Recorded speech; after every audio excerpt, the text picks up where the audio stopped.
Let's learn series में आप सभी का स्वागत है, जिसका आज हम फर्स्ट भाग करने जा रहे हैं और जिसके अंदर परिमेय और अपरिमेय संख्याओं का कॉन्सेप्ट क्लियर करेंगे। और ये वीडियो आपके लिए काफ़ी है, वन कॉन्सेप्ट वन वीडियो, 10 से 12 मिनट का वीडियो रहेगा। इसके अंदर मैं आपको परिमेय और अपरिमेय संख्याओं का पूरा कॉन्सेप्ट क्लियर करूंगा। बहुत सारे कंपटीशन एग्जामों में इसके ऊपर क्वेश्चन देखने को मिलते हैं। और वैसे भी जब इस सीरीज का नाम ही लेट्स लर्न सीरीज है तो आपको सीखना चाहिए, यानी कि सीखते हैं, आओ कुछ सीखते हैं। और किसी को सिखाओगे तो बहुत अच्छा लगेगा। तो इसके लिए हम चलते हैं आगे। देखो, सबसे पहले आपके दिमाग में कोई भी आपने आज तक पढ़ा है कि what are rational number, what are rational number की परिमेय संख्या होती क्या है, परिमेय संख्या होती क्या है। देखो जी, इसके लिए जो डेफिनेशन है, जो परिभाषा है कि a number that can be written in the form of P by Q. अब ये सारी चीज समझाएंगे। Where P and Q are integers number, integer numbers, and Q not equal to 0। ये कंप्लीट परिभाषा है। इसे ही क्या कहते हैं, रैशनल नंबर। इसे ही क्या कहते हैं, रैशनल नंबर। अब आगे इसको कुछ समझते हैं, कॉन्सेप्ट देखते हैं। बिल्कुल अच्छा, यहाँ पे मैंने इसका कॉन्सेप्ट लिखा है। देखो, जो भी आप परिमेय संख्या, जो भी रेशनल नंबर लिखोगे, उसकी ये 3 शर्त हैं, यानी कि 3 कंडीशन है। कितनी कंडीशन है, 3 कंडीशंस, फर्स्ट, सेकंड, थर्ड। अगर इन 3 कंडीशन में से कोई भी एक कंडीशन फॉलो नहीं करती है, इसका मतलब वो रैशनल नंबर नहीं है, परिमेय संख्या नहीं है। एक भी कंडीशन फॉलो नहीं करती है। तो जो सबसे पहले कंडीशन है वो है कि जो भी संख्या है वो हमेशा किसके रूप में लिखी जानी चाहिए भाई, P अपॉन Q के रूप में। सबसे पहले कंडीशन ये है। दूसरी कंडीशन है, जो आप ये नंबर लिख रहे हो, P व Q, जो आप नंबर लिख रहे हो, ये दोनों क्या होनी चाहिए जी, पूर्णांक संख्या होनी चाहिए। दोनों क्या होनी चाहिए जी, पूर्णांक संख्या। अब यहाँ पे प्रॉब्लम है कि कई बच्चे कि पूर्णांक संख्या क्या होती है वो नहीं जानते हैं, तो हम बताते हैं जी पूर्णांक संख्या क्या होती है। वैसे इसका पूरा वीडियो कभी लेके आएंगे। पूर्णांक संख्याओं से समझने से पहले आपको प्राकृत संख्याएं, देखो मैं बताता हूँ पूर्णांक संख्याएं होती क्या है। देखो जी, यहाँ पे मैं ये बना, जो ये सबसे अंदर का जो सर्किल है ये होता है जी नेचुरल नंबर, एन बोलते हैं जिसे, यानी कि प्राकृत संख्या, प्राकृत संख्या, जिनकी शुरुआत होती है 1, 2, 3 से चलता है और इनफाइनाइट अनंत तक। इसके जो बाहर वाला है ये है जी होल नंबर, इसे कहते हैं जी पूर्ण संख्या, इसे कहते हैं जी पूर्ण संख्या।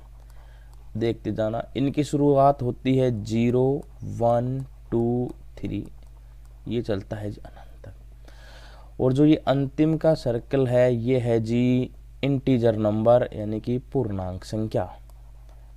क्या है जी, पूर्णांक संख्या। इनकी शुरुआत होती है अनंत से चल के आती हैं, ये माइनस में होती हैं, यानी कि ऋणात्मक नेगेटिव नंबर होता है। -5, -4, -3, -2, -1, 0, 1, 2, 3, ऐसे चलता है जी अनंत तक। प्राकृत संख्याओं में कोई नेगेटिव नंबर नहीं होता है, न ही 0 होता है, वो क्या कहलाती हैं, प्राकृत संख्याएं। पूर्ण संख्याओं में नेगेटिव नंबर तो नहीं होता है, लेकिन क्या काउंट होता है, जीरो। यदि प्राकृत संख्याओं में जीरो ऐड कर दिया जाए तो वो बन जाती है होल नंबर, पूर्ण संख्याएं। और यदि ऋणात्मक नेगेटिव नंबर भी ले लें और पॉजिटिव नंबर भी ले लें और जीरो भी काउंट कर दें, तीनों काउंट कर दें, तो वो बन जाती हैं जी पूर्णांक संख्याएं। समझ में आया होगा, आई होप। तो दूसरी कंडीशन क्या है कि जो आप ये P और जो Q ले रहे हो, ये क्या होना चाहिए जी, पूर्णांक संख्या। ये क्या होना चाहिए जी, पूर्णांक संख्या। और जो तीसरी और अंतिम कंडीशन है कि जो P/Q में जो नीचे Q है, ये कभी भी क्या नहीं होना चाहिए, जीरो। ये अगर जीरो बन गया तो परिमेय संख्या नहीं होगी। और ये जीरो न बनने का कारण ये होता है कि अगर आप किसी संख्या में जीरो का भाग लगाते हो, किसी भी नंबर में यदि आप जीरो का भाग लगाते हो, तो उसका आंसर निकल के आता है अनंत, यानी कि इनफाइनाइट। तो उसका आंसर क्या निकल के आता है, अनंत, यानी कि इनफाइनाइट। अब यहाँ पे मैंने बहुत सारे एग्जाम्पल लिखे हैं, एक एक एग्जाम्पल को देखते हैं। देखो, सबसे पहले मैंने लिखा है 8। क्या लिखा है जी, 8। अब कई बच्चे कहेंगे कि सर ये 8 तो अकेला है, इसे P/Q के रूप में तो लिखा ही नहीं गया। कोई बात नहीं भाई, अगर इस 8 के नीचे मैं 1 लगा लूँ तो कोई फ़र्क नहीं पड़ता। क्यों कि किसी भी संख्या में जब 1 का भाग लगाते हैं तो हमें वही संख्या प्राप्त होती है। तो देखो, अब ये बोलो P/Q के रूप में लिखा गया या नहीं लिखा गया। P का मान हो गया यहाँ पे 8, Q का मान हो गया 1। बोलो, दोनों की दोनों पूर्णांक संख्याओं में आती है कि नहीं आती, बिल्कुल। दूसरी कंडीशन, पहली कंडीशन P/Q हो गया, दूसरी कंडीशन P भी पूर्णांक, Q भी पूर्णांक। तीसरी कंडीशन, क्या Q यहाँ पे जीरो है क्या, नहीं। इसका मतलब 8 एक क्या है, परिमेय संख्या। इसी प्रकार 10 है, कोई भी पॉजिटिव नंबर हो, 10/1 करो, और जितने भी पॉजिटिव नंबर होते हैं सारे के सारे क्या होते हैं जी, प्राकृत संख्या। तो मैं ये भी कह सकता हूँ कि जितनी भी प्राकृत संख्याएं हैं सारी की सारी क्या हैं जी, परिमेय संख्याएं। आगे चलो, एक एग्जाम्पल और लेते हैं, आगे देखते हैं। नेक्स्ट पेज पे मैंने लिया यहाँ पे -12। देखो जी, अब -12 को इसके नीचे यदि मैं 1 लगा लूँ तो कोई फ़र्क नहीं पड़ेगा। अभी मैंने बताया था यदि किसी संख्या में अपन 1 का भाग लगाते हैं तो कोई फ़र्क नहीं पड़ता। ये बोलो जी P/Q के रूप में लिखा गया या नहीं लिखा गया, बिल्कुल। P का मान यहाँ पे क्या है जी, -12। Q का मान यहाँ पे क्या है जी, 1। और मैंने बोला था P और Q दोनों क्या होने चाहिए, इंटीजर नंबर। क्या होने चाहिए जी, इंटीजर नंबर। तो इंटीजर नंबर ऋणात्मक भी आती हैं और धनात्मक भी आती हैं। तो बोलो, दोनों इंटीजर नंबर हैं और क्यों क्या नहीं है, जीरो। तो यानी कि -12 भी क्या है, एक परिमेय संख्या।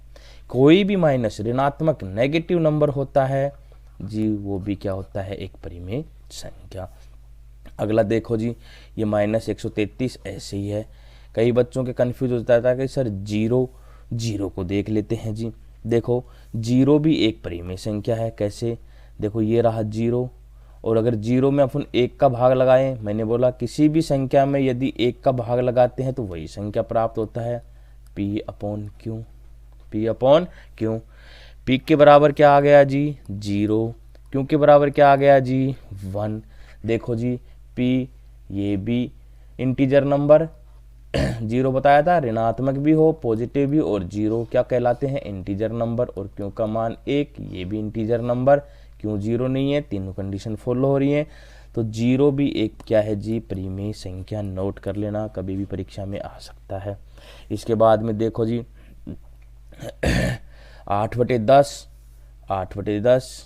8/10, इसका तो कोई लोचा ही नहीं है, इसमें तो कहीं भाग लगाने का ही नहीं है। P/Q, P का मान 8, Q का मान 10। दोनों इंटीजर नंबर, और Q क्या नहीं है, 0 भी नहीं है। इसका मतलब 8/10 भी क्या है जी, परिमेय संख्या। यानी कि जितनी भी फ्रिक्शन होती हैं, यानी कि जितनी भी भिन्न होती हैं, सारी की सारी क्या होती हैं, परिमेय संख्याएं। नेक्स्ट देखो जी, ये भी एक परिमेय संख्या हो गई। इसको देखो, -6/7, इसको समझते हैं जी। -6/7, बोलो P/Q के रूप में लिखा गया। p का मान -6, q का मान 7, p का मान -6, q का मान 7, और दोनों क्या है बोलो -b और +b दोनों इंटीजर होता है, तो इसका मतलब p और q दोनों इंटीजर, और q क्या नहीं है, 0 नहीं है, इसका मतलब ये भी क्या है, एक परिमेय संख्या। और देखो जी 15 बटे -16, इसको देखो जी 15 बटे -16, देखो जी इसको लिख लिया p/q में, p का मान 15 पॉजिटिव नंबर, q का मान माइनस नेगेटिव नंबर, और आपको बता रखा है p और q पॉजिटिव भी होता है और नेगेटिव होता है, यानी कि दोनों इंटीजर हैं, और q क्या नहीं है, 0 भी नहीं है, इसका मतलब ये भी क्या है, एक परिमेय संख्या। और देखो जी और बताते हैं, √16, √225 जितने भी हैं अभी बता देते हैं। देखो जी क्या था, √16, ये चीज़ समझने की है। देखो कहीं कहीं पे आपको √5 भी लिखा मिलेगा, ये देखो जी यहीं पे √7, इनको समझना, इनके साथ ही बताते हैं। ये दोनों अपरिमेय संख्या के उदाहरण हैं, ये दोनों क्या है जी, अपरिमेय संख्या के उदाहरण, और ये किसका है जी, परिमेय संख्या का उदाहरण। कैसे, इधर देखो जी, देखो जी आपको कुछ कन्फर्म वर्गमूल संख्या वाली जिनका पूरा पूरा अंडर रूट निकल सकता है, वो या थोड़े से याद रखने हैं या आपके दिमाग में रहना चाहिए, जैसे 1, 4, 9, 16, 25, इसके बाद में 36, 49, 64, 81, 100, 121, 144, 169, 196, 2225, 256, 289, ये कुछ हैं 324, ये आपको याद रखने हैं, जैसे कि ये मैंने 20 तक लिख दिए हैं, आगे और भी हैं। ये ऐसे नंबर हैं जिनका कंप्लीट अंडर रूट निकल सकता है, ये ऐसे नंबर हैं जिनका कंप्लीट अंडर रूट निकल सकता है। अब देखो जी जब अंडर रूट को अपन सोल्व करते हैं तो हमेशा इसका जो मान निकल के आता है वो प्लस माइनस में निकल के आता है, प्लस माइनस में। तो बोलो 16 किसका वर्गमूल है जी, 4 का, तो इसका आंसर आएगा प्लस माइनस का 4। अब आप एक बार +4 लिख लो, एक बार -4 लिख लो। अभी बताया था या तो कोई संख्या प्लस हो वो भी परिमेय होती है, कोई संख्या माइनस हो वो भी परिमेय होती है, इसके नीचे 1 लगा लो, इसके नीचे 1 लगा लो, इसका मतलब √16 भी क्या है, एक परिमेय संख्या।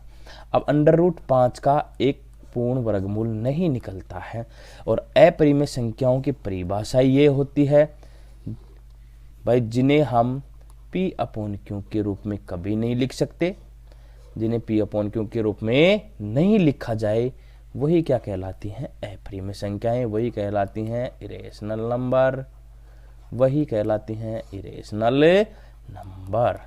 तो √5 को कभी भी मैं p/q के रूप में नहीं लिख सकता, क्योंकि इनका कहीं अंत नहीं है, ये चलता रहेगा, ये 2 पॉइंट ऐसे चलता रहेगा, चलता रहेगा। ठीक है जी, जैसे √225 इसका वर्गमूल होता है, आपको याद है, अगर प्लस में आएगा 15 और माइनस में आएगा 15, इसका मतलब ये भी क्या है, एक परिमेय संख्या है। ठीक है जी, आई होप समझ में आया होगा। और देख लेते हैं जी उदाहरण। पॉइंट जो भी दशमलव की संख्याएं होती हैं, जैसे 0.25 यदि इसका पॉइंट उठाएंगे तो 2 अंक छोड़ के पॉइंट है 25/100, ये भी क्या बन गई जी, एक परिमेय संख्या। तो दशमलव की जितनी भी संख्याएं होती हैं सारी की सारी संख्याएं परिमेय होती हैं, और जिनके ऊपर बार लगा होता है वो भी सारी की सारी परिमेय होती हैं, यानी कि 0.3 बार, ये बार हटता है, इसका मान आता है 3/9। ये कैसे आता है, ये एक स्पेशल वीडियो बनाएंगे इसके लिए, सिखाएंगे। तो जिसके ऊपर बार लगा रहता है कहीं पे भी लग जाओ, 4, 5, 45, ये भी क्या है जी, एक परिमेय संख्या। और दशमलव के बारे में बता दिया, जितनी भी दशमलव की संख्याएं होती हैं ये सारी दशमलव की संख्याएं क्या है जी, परिमेय संख्या।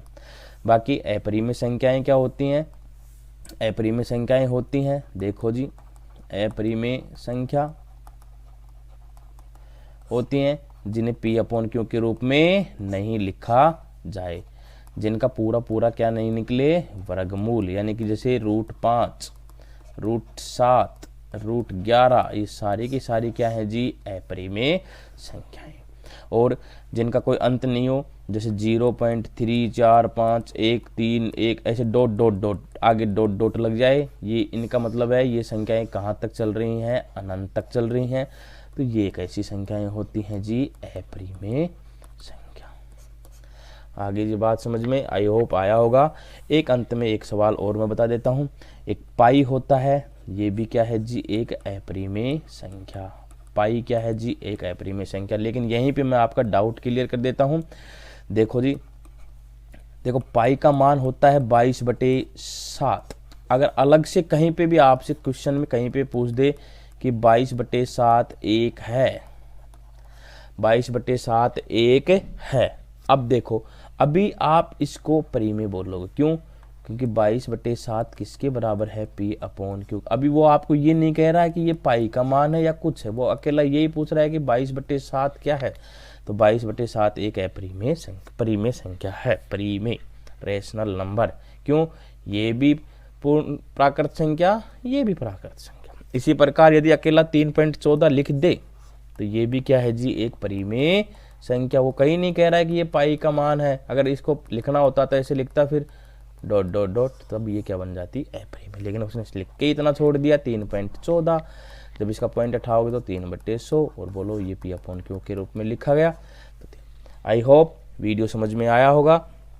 थैंक यू साथियों। चैनल को लाइक शेयर और सब्सक्राइब अवश्य करना। ऐसे ही ये सीरीज चलेगी।